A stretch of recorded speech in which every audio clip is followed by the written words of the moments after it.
So, over the years, yeah, these have been developed over the last 25 years plus.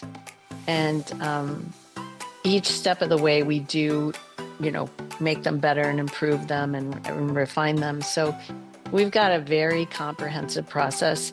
People can come in at different stages depending on where they are in the process. But we start with it's kind of like, any map program that you have on your phone. We start with everybody understanding where are they currently, what do they have, because you think you know what you have, but people have different perspectives.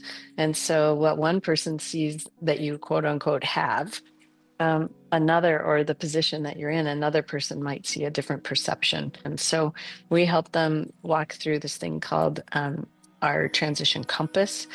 And our transition compass, we walk through the why that Andrea talked about. We walk through what do you have and what do you want to transition. We walk through the many whens, like when do I want to let go of a job or a task that I'm doing? When do I want to no longer be in the business? When do I want to transition some of my equity? When do I want to transition the rest? And maybe with different kids, we really work a lot with families. So with different kids and ages, how do I bring in one, right? When one might be 6 years younger, and how do I figure that one out and wait or not wait? All those different questions. So we talk about the who, and then we also talk about the how and how much. So we're very people oriented. We were talking earlier that it doesn't matter what the strategy is if the people don't want to do it and it's not going to meet their needs. They are going to not do it, or they're going to get upset about it, or they're going to rebel against it. And we see it all the time. We end up with families who are not communicating, not talking to each other, really in a poor position. We have an owner that we worked with, and we were doing some of the compass work, and we were doing the who, and he just looked at us, and he had 4 potential people to bring in, and he goes, what if none of them want it? But it had never crossed his mind. It was, of course all 4 are going to want it. Of course everybody's going to want to come in. It's an opportunity of a lifetime. And and so realizing that, and then he had the conversation,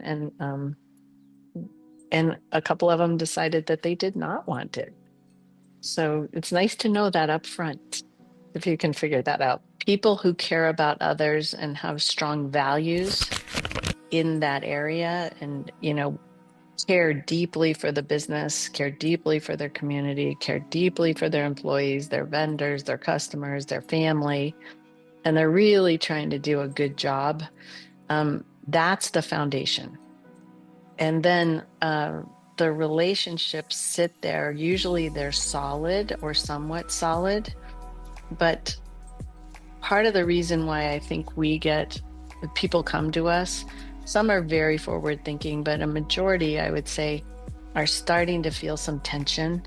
They're starting to feel some of those relationships maybe slipping a little because the successor is excited and wants more, and they're not quite ready to leave because they're afraid and they're not ready to let go. And so this tension starts to build. And then if you're a family, it starts to show up at home, maybe with, the mother or father who's not in the business, and Christmas gets a little bit tension.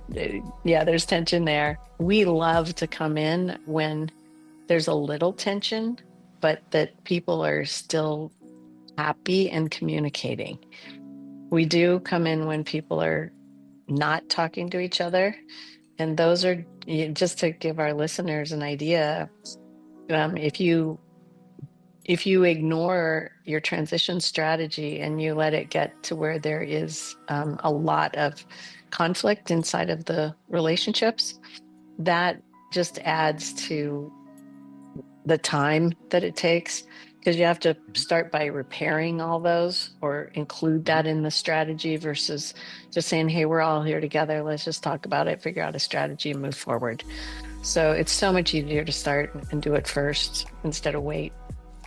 And yeah, as far as transitioners are concerned, I think one of the things that they find is that their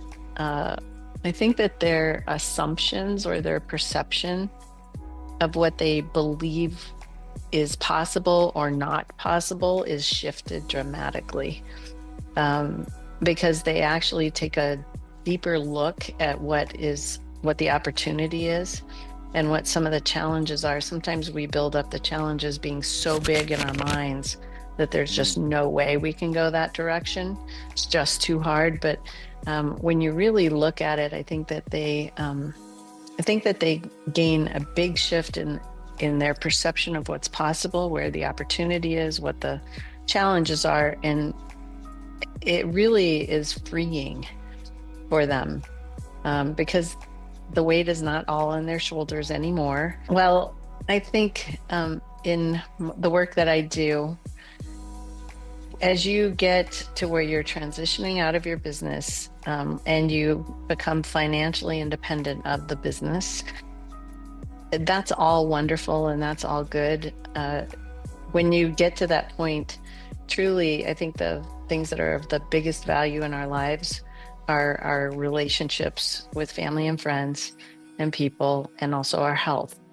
So just, I think as you walk through this transition that you're looking at, don't underestimate the relationships, because when everything's all said and done, having those relationships intact is what's going to bring you joy once you're out of the business.